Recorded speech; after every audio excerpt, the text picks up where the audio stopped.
પછી ધરપકડ નથી કરી અને જે જનતા રેડ કરી છે દારૂના અડ્ડા બંધ કરવાની કોની જવાબદારી છે? તમારી બધાની છે ને. એસપીની બંગલો ગાડીને આપણે શેના માટે આપીએ છીએ? આપણે એના માટે આપીએ છીએ. આપણે એ રેડ કરવાનું સન્માન કરવાની જગ્યાએ તમે એટ્રોસિટી કરાવડાવો છો. એ કાયનાતબેન અને એ લોકોનો વાક શું હતું? ત્યાં ગયા, રેડ પાડી. તમારે સન્માન કરવું જોઈએ ભાઈ.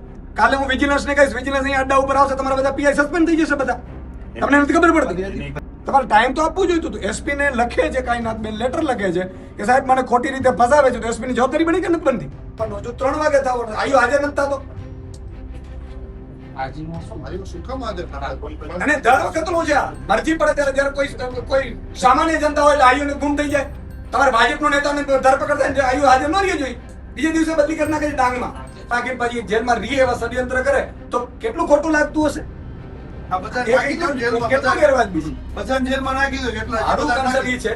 હું તમને મારો તો પોલીસ મિત્રોમાં સંબંધી છે નથી એવું નથી, બધાની મજબૂરી હોય, પણ એટલી હદે સાહેબ મજબૂર ન રહેવું જોઈએ.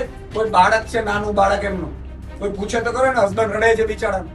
નહીં એમાં હું એ જ કહું છું ને, એમાં એટલે આજે તકલીફ જ પડે છે મને એ નથી કે તમે હું પૂછો અમને ફાંસી લટકાવી દો, ચાલો ઈશુદાન ગઢવીનો આંખો એને લટકાવી દો, પણ બીજાનું ગુનો કરે એને લટકાવો તો ખરા. આખો જો તમે કોઈ સેન્સ, એટલે ઠીક છે તમે પોલિટિકલી રિવેન્જ લેતા હશો તો આજે આ છે, કાલે બીજો આવશે. એસપી સાહેબ નું શું પોલિટિકલ હોય? તો શું એસપી સાહેબ નું શું પોલિટિકલ હોય?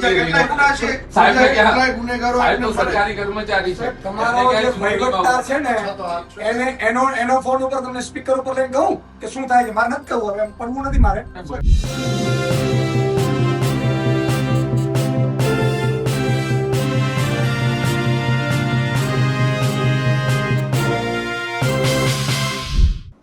ડૉક્ટર કાયનાત અંસારી એ રેડ કરી અને એમને ધરપકડ થઈ. હવે મોરચો પ્રદેશ અધ્યક્ષ એટલે કે આમ આદમીના પ્રદેશ અધ્યક્ષ ઈશુદાન ગઢવીએ સંભાળ્યો છે. તેઓ કચ્છ પહોંચ્યા, એસપીઓ કચેરીએ પહોંચ્યા, રજૂઆત કરીને પોલીસને પોતાની ભાષામાં ખખડાવ્યા. નમસ્કાર, હું છું ચિંતામણી પુત્ર અનિલ પટેલ. સ્વાગત છે આપનો અમારા વિશેષ કાર્યક્રમમાં. આવો જોઈએ ઈશુદાન ગઢવીએ દારૂને લઈને, બીજા આરોપોને લઈને પોલીસ ઉપર અને સરકાર ઉપર શું આરોપ લગાવ્યા અને કેવી રીતે પોતાની રજૂઆત કરી. ક્યાં ગયે?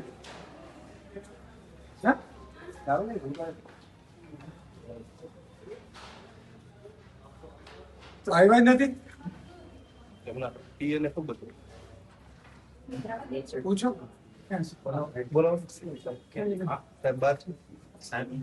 ક્યાં છે? નહીં બહાર એટલે ક્યાં? મારે મળવાનો છે તો બહાર એટલે થોડું ચાલે કે મારે તો મીટિંગ હતી. ભુજ મીટિંગ હતી સાહેબ. પૂછો ને મેં ક્યારે આવે છે કે ઈશુદાનભાઈ આવ્યા છે મળવા માટે? ચાલુ મીટિંગમાં તો કેમ કહીશું? નહીં ચાલુ મીટિંગમાં હશે તો કહેશે ને. રિસીવ નહીં થાય ને. તમારો પીએનો તો કરશે, પૂછો. ન થાય રિસીવ ફોન. મીટિંગ ચાલુ મીટિંગમાં થોડી ફોન રિસીવ થાય. ન થાય. ટ્રાય કરો ને, કઈ વાંધો નહીં. ત્યાં સુધી તો મળી લો. ડીવાયએસપી સાહેબ છે અમારા. કોણ છે? રાજકોટ સાહેબ બેઠા જ છે ત્યાં સુધી પછી ડીવાયએસપી પાસે કઈ પાવર હશે નહીં. પાવર પેલા એસટી એસસી સેલના આઈઓ છે તેમને બીજી બેઠે છે, હાજર થતા નથી કોર્ટમાં. તમે અહીંયા એમ નહીં, તમે વિચાર કરો. પેલા આપઘાત કર્યો છે, સુસાઇડ લખ્યું છે, 16 નામો હોય પછી ધરપકડ નથી કરી. અને જે જનતા રેડ કરી છે, દારૂના અડ્ડા બંધ કરવાની કોની જવાબદારી છે? તમારી બધાની છે ને. એસપીની બંગલો ગાડીને આપણે શેના માટે આપીએ છીએ? આપણે એના માટે આપીએ છીએ. આપણે એ રેડ કરવાનું સન્માન કરવાની જગ્યાએ તમે એટ્રોસિટી કરાવડાવો છો અને પછી આયુ હાજર નથી રહેતા. એલસીબી છો તમે, તો આ કોની જવાબદારી બને છે? પોલીસની જવાબદારી છે. પોલીસ કાર્યવાહી કરે છે. શું કાર્યવાહી કરે છે પોલીસે એમ નહીં એટલે આ રેડ પાડી, આપણી માની લો કે રેડ પાડી, પોલીસે તમામ કાર્યવાહી ઈશુદાનભાઈ એના વિરુદ્ધ કરી છે. નથી કરી સાહેબ તો એમની 16 જણાએ મારી વાત સાંભળો. આ 2 કાયદા છે અત્યારે પોલીસમાં. એક છે ભાજપના ઈશારે ચાલનારો કાયદો અને બીજો છે આમ જનતા માટેનો કાયદો. આજે કાયનાતબેન અને એ લોકોનો વાક શું હતું? ત્યાં ગયા, રેડ પાડી. તમારે સન્માન કરવું જોઈએ ભાઈ. કાલે હું વિજિલન્સ ને કહીશ, વિજિલન્સ અહીં અડ્ડા ઉપર આવશે, તમારા બધા પીઆઈ સસ્પેન્ડ થઈ જશે બધા. તમને નથી ખબર પડતી? એની કાર્યવાહી કરી છે. એનો ગુનો દાખલ કર્યો છે. ફરિયાદીને કોણે કીધું છે? એને તમારા માણસે કીધું છે. તમને હું પ્રૂફ કરાવી દઉં. તમારા જે માણસ અડા ચડાવડાવે છે એને કરાવડાવી છે. અને બીજું કે 16 એમની આપઘાત કર્યું છે અને સુસાઇડ નોટમાં કેટલા નામ લખ્યા છે? 18 જણા નામ લખ્યા છે. 16 જણા ભાજપના છે, તમે પકડા જ નથી. કેવું ન હોય. અરે પણ આ ઓફિશિયલી છે ભાઈ. બધા ઓલી કાર્ય બધા એલિગેશન પોલીસ આયુ કેમ હાજર ન રહીએ? દરેક વખતે એમ કે ભાઈ હોય એટલે આયુ હાજર ન રહીએ. આ જ એટ્રોસિટી તમને હું કહું કે 4 લોકો ઉપર થયેલી છે આપેલામાં, એની હજી સુધી ધરપકડ નથી. તેને આ એટ્રોસિટીમાં તરત રાતોરાત ધરપકડ થઈ ગઈ. તમારે ટાઈમ તો આપવું જોઈતું હતું. એસપી ને લખે છે કાયનાથબેન, લેટર લખે છે કે સાહેબ મને ખોટી રીતે ફસાવે છે, તો એસપી ની જવાબદારી બની કે નથી બનતી? આ એસપી શ્રીએ મારે કહેવું છે કે આપણે બંધારણના સોગંદ લઈને આવ્યા છીએ. તમે યાર આવી રીતે કરશો તો કોણ તમારા ઉપર વિશ્વાસ કરશે? આવો ડીએસપી શ્રીને મળો મને. જી સર. ફરિયાદો થાય, ખોટી ફરિયાદો પછી માનો કે જનતા ઉપર આપણે જનતાને દારૂ કાંડા ઉપર રેડ કરી તો કાર્યકર્તાનું સન્માન કરવું જોઈએ. હું તો સન્માન કરું, પણ આ તો સન્માન તો દૂર, એને એટ્રોસિટીમાં આપણે કેસ કરાવડો. એટ્રોસિટીમાં ફરિયાદ થાય છે ને ઈ જ સેકન્ડે ઉપડી જાય છે એટ્રોસિટીમાંથી. એસપી શ્રીને લેખિતમાં આવે છે કે સાહેબ મને કોઈ એટ્રોસિટીમાં ફસાવવાની કોશિશ કરે છે. સાહેબ એટ્રોસિટીનો દલિતો એસટી એસસી સમાજ માટેનો કાનૂન વ્યવસ્થા છે, એને પ્રોટેક્શન માટે. આવી રીતે સુપ્રીમ કોર્ટ સુધી જાય છે એટ્રોસિટીના કેસમાં, ફરી એમ કહે સુપ્રીમ કોર્ટ કે ભાઈ આ ખોટો છે, આ ખોટો છે, ખોટો છે, કાયદો ઉઠો બનાવી દેશે એમનો સમાજ. તો એ સમાજને પણ કેટલું નુકસાન છે. બીજું કે આ વસ્તુ કર્યા પછી, ધરપકડ કર્યા પછી આયો હાજર ન રહી, મરજી પડે ત્યારે આયોની મીટિંગ આવી જાય. આયોની દીકરી હોત તો શું થાય? એસપી ની દીકરી હોત તો ત્યાં એટ્રોસિટીમાં તો બહુ દુઃખદ કહેવાય યાર. અને કોના ઈશારે થાય? તમે ભાજપનો કયો નેતાજી મને ફોન કરો, હું કહી દઉં એને. હમણાં તમારી અહીંયા પગે પડીને તમને કહી દે ભાઈ એને છોડી દો. આવી રીતે ચાલશે. અને બીજી વસ્તુ કે જે બ્રાહ્મણ સમાજનો યુવાને આપઘાત કર્યો છે, 18 નામો છે સુસાઇડમાં, 16 નામો ભાજપ વાળા છે, અને એક ધરપકડ નથી થતી. અને આ એટ્રોસિટીમાં રાતોરાત તો કાયનાથબેન ટીમને ધરપકડ કરી લે છે, ખુલ્લેઆમ ભરે છે પેલા લોકો. એટલે કાનૂન શું? આપણે કાનૂન શેના શપથ લઈએ? 30 વર્ષની ભાજપની સરકાર હોય તો એનો મતલબ નથી કે આપણે કાર્યકર્તા બની જઈએ. મારે એસપીસી ને એ જ કેવું છે. તે દિવસે મેં એસપીસી ને ફોન કર્યો છે કે ઈશુદાનભાઈ હમણાં 2 મિનિટમાં તમને જવાબ આપું, 2 મિનિટમાં જવાબ આપું. આ શું થઈ રહ્યું? શું 2 મિનિટમાં આપણે જવાબ આપીએ? એની ધરપકડ કરીને ખોટી ફરિયાદ કરી દીધી. અને આજે 11 વાગે થવાનો, જો 3 વાગે થવાનો, આયો હાજર નથી થતો.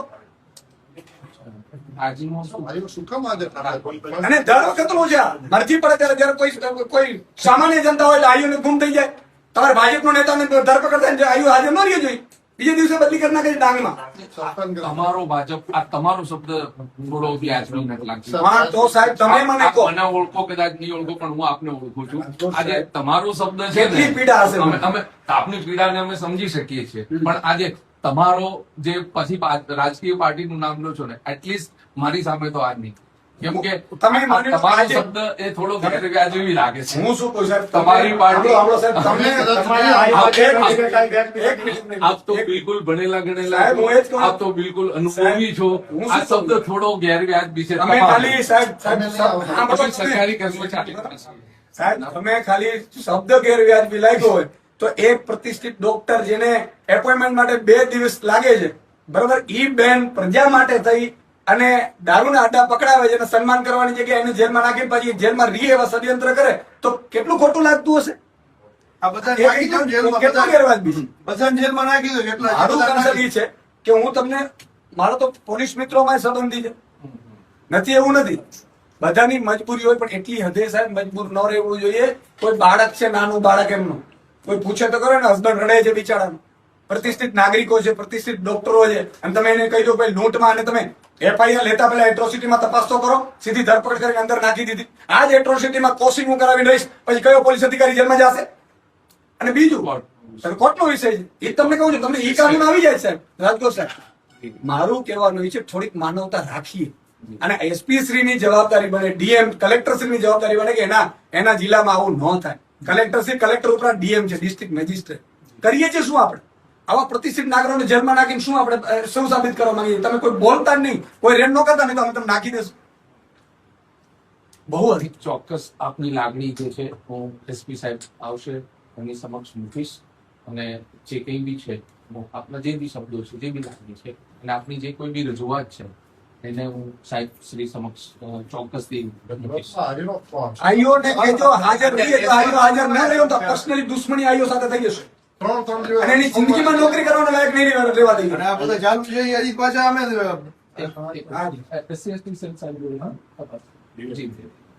કોઈ મુકેશ નોકરી કરી છે, અચ્છા એમની જોડે છે. સોમવારે તો તમારી સંતોષ આજે તો હું આપને કહું, આજે હું પણ કલેક્ટર કચેરીએ અમારી દરિયાઈ સુરક્ષાને લગતી મીટિંગમાં હતો.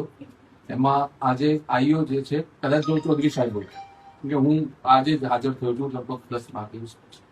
એટલે એમાં અમે લોકો આજે લો એન્ડ ઓર્ડરની મિટિંગ હતી, ડીકોર્ટની મિટિંગ હતી, બધી કલેક્ટર કચેરી ભુજ ખાતે મિટિંગો હતી. એટલે એ મિટિંગોમાં અમે બધા જ ત્યાં આગળ હાજર હતા છે. એટલે કદાચ આજનું જો ચોરી જાય સાહેબ, તો એમનું ભુજ મિટિંગમાં સવારે મારી જોડે હું એ જ કહું છું કે That I am sure. મીટિંગો હોય. હવે તમે જે મને વાત કીધી ને સાહેબ ભાજપ પર, હું તમને સાબિત કરી દઉં. મારે કોઈ નામ નથી લેવું. આ પહેલા પણ એટ્રોસિટી થયેલી છે, કોઈ ધરપકડ નથી થઈ. આ પણ નહીં, એમાં હું એ જ કહું છું ને, એમાં એટલે આજે તકલીફ ઈ જ પડે છે મને એ નથી કે તમે હું કહું અમને ફાંસી લટકાવી દો, ચાલો ઈશુદાન ગઢવીનો આ તો એને લટકાવી દો, પણ બીજાનો ગુનો કરે એને લટકાવો તો ખરા. આજે મારું કન્સર્ન ઈ છે, ઈ છોડી દો ચાલો. આજે અમારી સાથે દુશ્મની લઈને તમે કરવો શું માંગો છો? ભાજપ તમને છોડાવવા નહીં આવે. મેં એસપી ને જેલમાં નાખાવાના દાખલા છે. આમાં વ્યક્તિગત કોઈને તો કશું એ ન નહીં. કરે ને વ્યક્તિગત. આમાં આપ બી તમે માની લો કે મારા ઉપર બે ફરિયાદ કરી શકશો, હું આખા ગુજરાતમાં કોઈ દારૂનો અડ્ડો હતો તો કાર્યક્રમ નહીં થવા દો, તમે શું કરી શકશો? તમે સસ્પેન્ડ થશો. હું નથી તો તમે આપણે ઝઘડીએ જી. પાર્ટીની ભાજપના ઈશારા ઉપર. આ રીતે યાર કોઈ દારૂનો અડ્ડો, હું તમને આ તો નથી મારી પાસે સત્તા, બાકી તમારી અધિકારીઓનો મોબાઈલ હું ચેક કરીને એને FSL માં મોકલીને કરી દઉં કે કોણે તમને ફોન કરેલો છે, તમારા અધિકારીઓને. સી આમાં હું આપને કહું, વ્યક્તિગત રીતે કોઈને કોઈનાથી કોઈ દુશ્મનાવટ હોય એવું હું નથી માનતો. એમાં કોઈ પણ હોય, હું એ વાત. બીજી વાત, કોઈ મુદ્દો કોઈ પણ FIR થાય, it's a matter of investigation. અને આઈઓ ને અનુકૂળતા, મતલબ જે કોઈ બી FIR ના પુરાવા કે એના આધારે, દરેક આઈઓ અલગ અલગ છે, દરેક કોર્ટના વ્યૂ અલગ હોય છે, આઈઓના પણ વ્યૂ હોય, એ પ્રમાણે એને પુરાવાને એના આધારે એને તપાસ કરીને કામગીરી કરતા હોય છે. જ્યાર સુધી કોર્ટમાં હાજર રહેવાનો પ્રશ્ન છે તો હું જાણી લઈશ અને એસપી સાહેબ સુધી વાત પહોંચશે. કદાચ હું પોતે વ્યક્તિગત રીતે પણ આઈઓ સુધી વાત પહોંચતી કરીશ અને નામદાર કોર્ટમાં પણ આપ કહી શકો છો, નામદાર કોર્ટ પણ તાત્કાલિક બોલાવી શકતી હોય છે. કદાચ કોઈ પરિસ્થિતિઓમાં મને જ આજે જ હમણાં મેં એક લેટર વાંચ્યો FIR છે, તમે વાંચી છે FIR માં, એ ઉભવા લાયક નથી FIR. કે હવે એટલે જ મેં તમને કીધું કે એસપી શ્રી છે ને, તો કહે તમને જી કે તમારા કોઈ પ્રતિષ્ઠિત નાગરિકને એમને એમ ધરપકડો થાય છે ને એમને એમ જેલમાં તમે નાખો છો, તમે કોઈ સેન્સ, ભલે ઠીક છે તમે પોલિટિકલી રિવેન્જ લેતા હશો, તો આજે કોઈ આજે આ છે, કાલે બીજો આવશે, એસપી સાહેબ ને શું પોલિટિકલ હોય? તો શું? એસપી સાહેબ ને શું પોલિટિકલ હોય? સાહેબ સાહેબ તો સરકારી કર્મચારી છે. તમારો જે વહીવટદાર છે ને એનો ફોન ઉપર તમને સ્પીકર ઉપર લઈને કહું કે શું થાય છે, મારે નથી કહું, હવે એમ પડવું નથી મારે.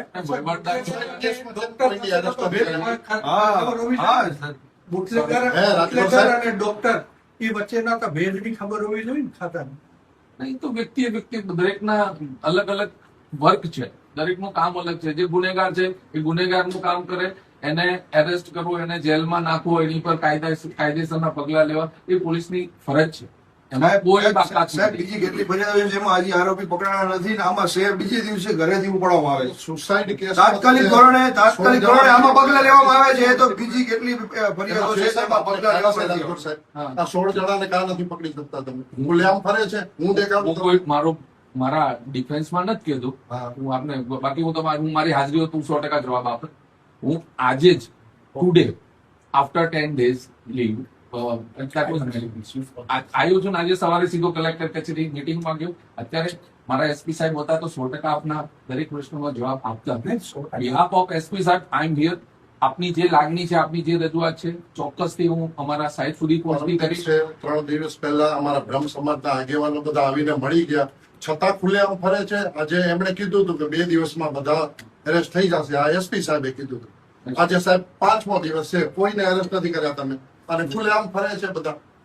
એ બી પણ હવે સાહેબ મારી એ રિક્વેસ્ટ છે કે આ FIR તો અમે કોશિંગમાં જશું, પણ અમારી FIR આવશે એ FIR તમે લેજો.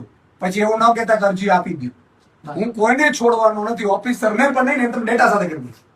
બિલકુલ એમાં બરાબર. અને આઈઓ ને તમે સૂચના, તમે તો કે તમે સેમ છો નહીં, આફ્ટર સી હા.